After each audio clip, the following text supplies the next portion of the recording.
On te vend un rêve que tu connais sûrement très bien. Il est partout autour de toi, tissé dans la trame même de notre culture. C'est un beau rêve, un rêve confortable. Le rêve d'une belle maison, d'une voiture rapide, d'un bon travail, d'une famille heureuse et de ces longues années dorées de retraite où enfin tu profiteras des fruits de ton travail. Il existe toute une industrie qui dépense des milliards pour te pousser à acheter ce rêve. Et sais-tu ce qui est triste? La plupart d'entre nous l'achètent sans même réfléchir. Mais t'es-tu déjà demandé si ce rêve, cette vision communément admise d'une bonne vie, n'était pas en réalité un piège? Et si tu pouvais tout obtenir, chaque parcelle de confort et de sécurité, pour qu'à la fin de ta vie, tu regardes en arrière et réalises que tu l'as complètement gaspillé? Tu vois, il n'est pas nécessaire d'être un génie pour laisser une trace dans ce monde. Tu n'as pas besoin d'un diplôme prestigieux ni d'un nom célèbre.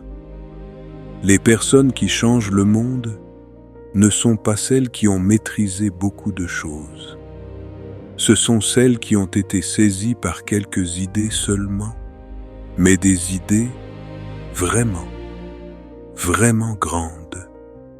Je veux te raconter 2 histoires, juste 2. Réfléchis-y. La première parle de 2 femmes, des missionnaires au Cameroun.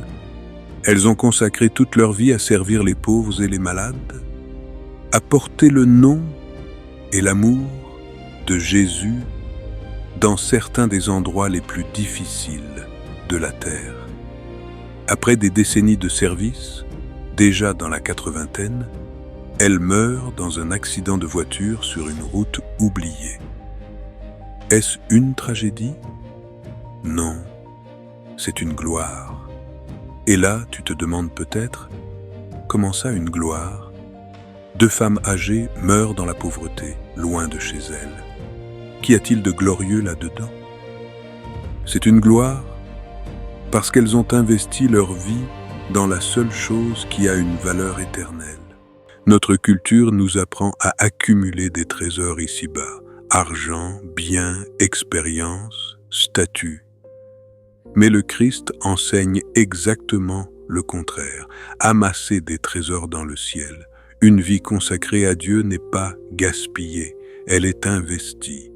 Chaque acte d'amour, chaque parole d'espérance partagée, chaque aide apportée à une personne dans le besoin, faite au nom de Jésus, est un dépôt dans l'éternité. La gloire n'est pas de mourir confortablement dans son lit, entouré d'objets. La gloire, c'est de se tenir devant son Créateur en sachant que l'on a accompli la mission pour laquelle on a été créé, que l'on a vécu pour quelque chose de plus grand que soi, que l'on a aimé les personnes que Dieu aime. Voilà la gloire. Et maintenant, la deuxième histoire, celle d'un couple qui prend sa retraite très tôt. Des mois passés au bord de la mer à naviguer sur leur yacht, jouer au golf et collectionner des coquillages. Ça, c'est une tragédie. Je t'en prie, avec toute la sincérité possible, n'achète pas ce rêve. Ne gaspille pas la seule vie courte et précieuse qui t'a été donnée pour une collection de coquillages.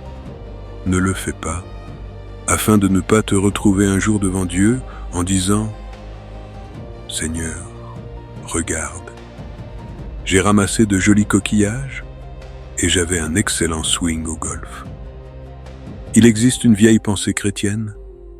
Quand une vie s'achève, seul ce qui a été fait pour Christ demeure. Tu comprends? C'est la clé. Alors, quelle est l'alternative? L'un des premiers disciples de Jésus, l'apôtre Paul, dit quelque chose de choquant. Pour moi, loin de me glorifier d'autre chose que de la croix de notre Seigneur Jésus-Christ, je sais cela paraît étrange de se glorifier d'une croix, un instrument de torture. Pourquoi? parce que la foi chrétienne affirme ceci: Dieu est parfaitement saint et toi et moi ne le sommes pas. Nous sommes séparés de lui à cause de notre péché, de notre ego, de notre orgueil, de notre tendance à nous placer au centre. La justice de Dieu exige que cela soit jugé. Mais sur cette croix, quelque chose d'impensable se produit. Jésus, le Fils de Dieu, prend ton châtiment et le mien. Il meurt à ta place, afin que tu puisses être pardonné et accueilli par Dieu. Et soudain, tout change. Le souffle dans tes poumons n'est plus seulement de la biologie. C'est un don acheté par le sacrifice du Christ. L'amour de ta famille n'est pas une simple coïncidence, c'est une grâce rendue possible par la croix.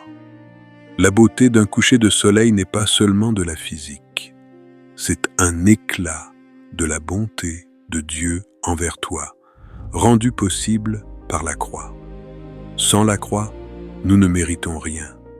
C'est pourquoi toute joie, toute gratitude, toute fierté doit commencer et se terminer à la croix.